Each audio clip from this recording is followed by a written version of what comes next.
How's it going?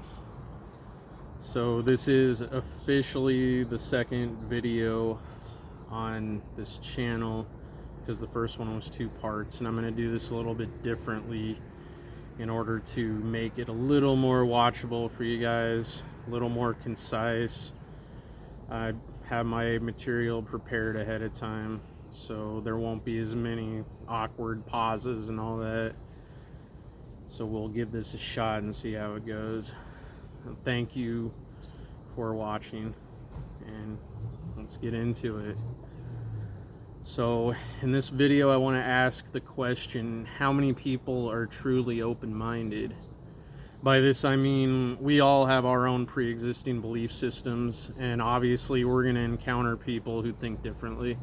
I think the most common reaction to this is to reject information that goes against those beliefs because it creates cognitive dissonance. But how many of us really investigate these conflicting ideas, really challenge and scrutinize our own beliefs to entertain an idea that may be in complete opposition to what we believe? I'll use myself as an example. I was raised mostly by my mother, who I'd consider pretty liberal, especially where social issues are concerned, but she also had some conservative values as well. My grandparents were very conservative. I was made to go to church every Sunday until I was about 10 or 11, and I think my mom just didn't want to argue with me anymore, so she's like, okay, fine, you don't have to go. Of course, we've all been taught from a young age, at least in this country that I live in, to honor the flag, the military, the police. These are generally considered conservative values, and I'm not saying that there can't be value found in some of those ideas like patriotism or standing up for what you believe in, or that there aren't good intentions behind what a lot of these people are doing, but that's a whole other topic. The point is, I was exposed to all these ideas from a very young age.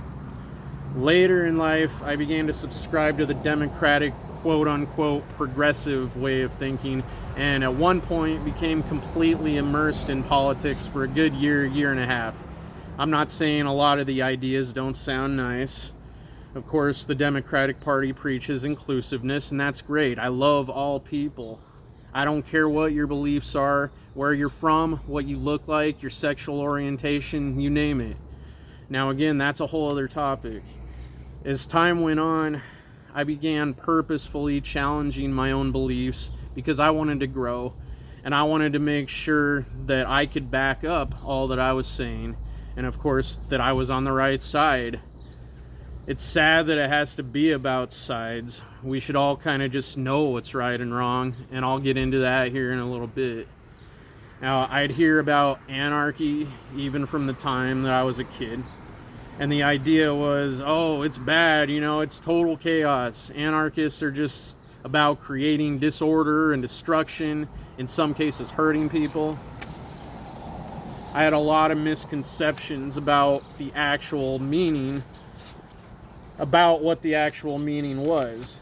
And I think to discover the true core philosophies of anarchy, I had to go through this change of mindset. Bear with me for a second. And I had to hold my beliefs, really put my beliefs up to scrutiny. Now, I want to ask, how many of you guys have spent as much time looking into a topic like this versus how much time you've spent immersed in the Democratic or Republican rhetoric?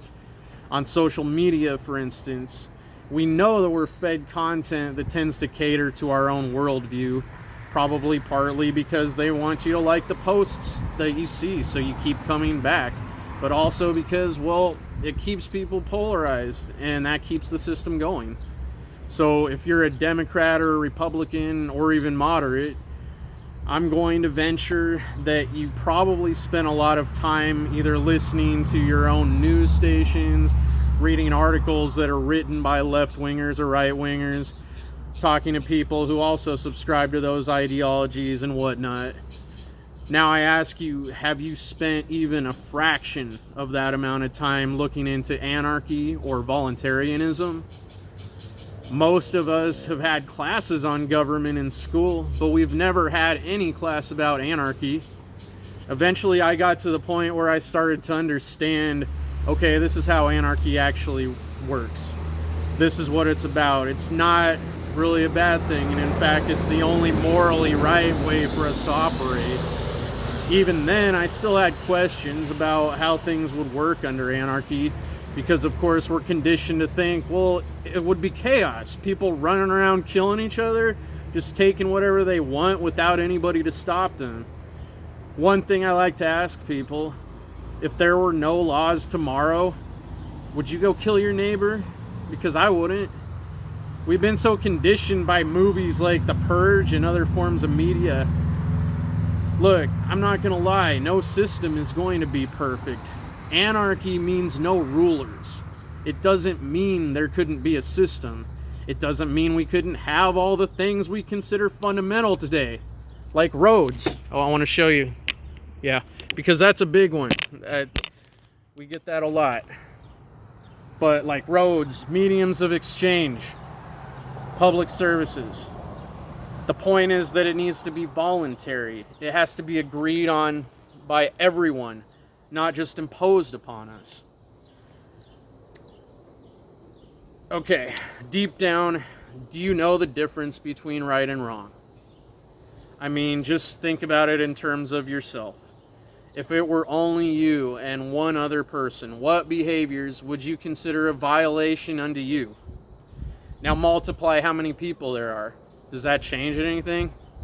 Would you feel less violated if there were more people participating in this behavior? This is my challenge to my left and right wing friends, my moderate friends, even those who are indifferent to government but still believe it's a necessary evil. Take some time to truly ponder these ideas. Obviously not as much time as you have with other paradigms you've been exposed to in your life, but take some time, a year, 6 months, even 1 month is at least something. Truly delve into these topics. You can always reach out to me, as I have a plethora of information I can recommend to you, and I'm going to name a couple things right now.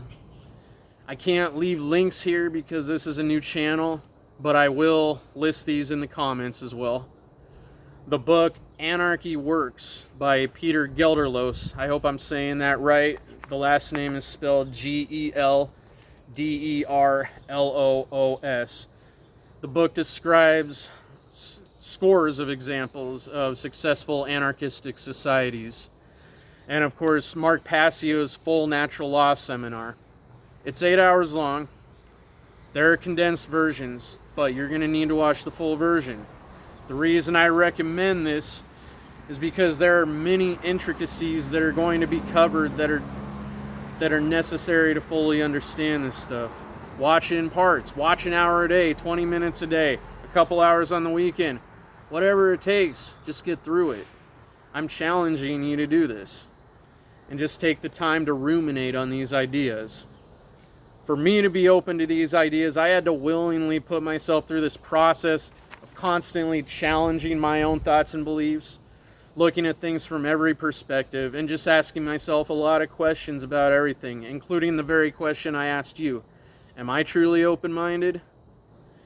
I'd been studying spirituality for a while, which helped me in being aware of a lot of the ego involved, realizing that much of the reason we hold on to these beliefs is that it makes us feel insecure and even fearful to think, well, what if I'm wrong?